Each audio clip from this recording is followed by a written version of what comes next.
I want to go over this really quickly so I can move on to Wembanyama. Draymond Green finally had a media session where he was interviewed and asked questions about the Jordan Poole punch and the situation with the Warriors. And the first thing that I noticed is it wasn't really an apology, nor did he take any accountability. Also, he's upset because the video of him punching another man got leaked. I was wrong for my actions that took place on Wednesday. And for that, I have apologized to my team. I have apologized to Jordan.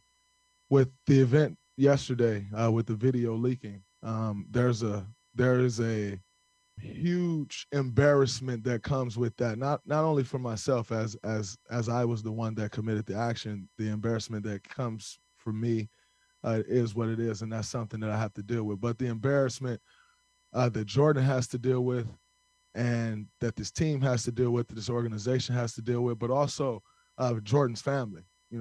His family saw that video. There will be a ring ceremony. My family will be here. His family will be here. I'm sure they'll be here.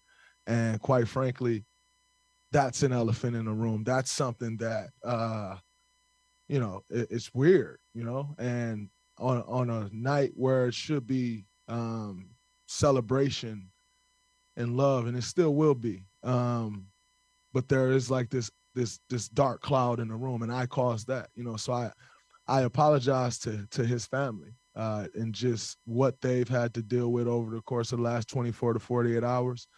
And I will do what I have to do to make that right.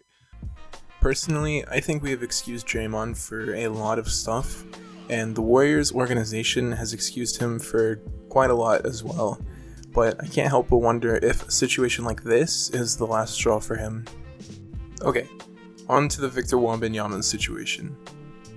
First things first, I want to clarify that I believe Wembanyama is a fantastically skilled and talented young player with a lot of potential. I don't want anyone thinking that I deny that. However, I think the opinions and views around him are getting a little out of hand. I was listening to a basketball podcast that I really enjoy, and they had a small segment where they went through each team and their best players and had to decide whether or not they'd trade those players for the pick that would get Victor. Among the list of trade assets, they had Kevin Durant, Kyrie Irving, Paul George, Damian Lillard, Jamal Murray and Michael Porter Jr., any Celtics player, a number of Raptors players, and a trade package including multiple Cavs assets. Oh, they also had Zion Williamson there. Again, I think Victor will be a great player.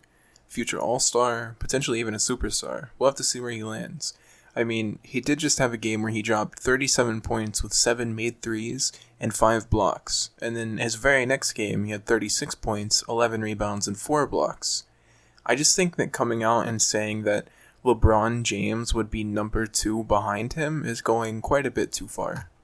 I'm not trying to project where he's going to land, but he could come out and average 10 points for his career. And we'll look back on it and see that everybody was kind of out of their mind for projecting him so high. I might even look back on this and realize that I was wrong, and he comes out and he solidifies himself as a superstar level rookie who met everybody's expectations. I have no idea.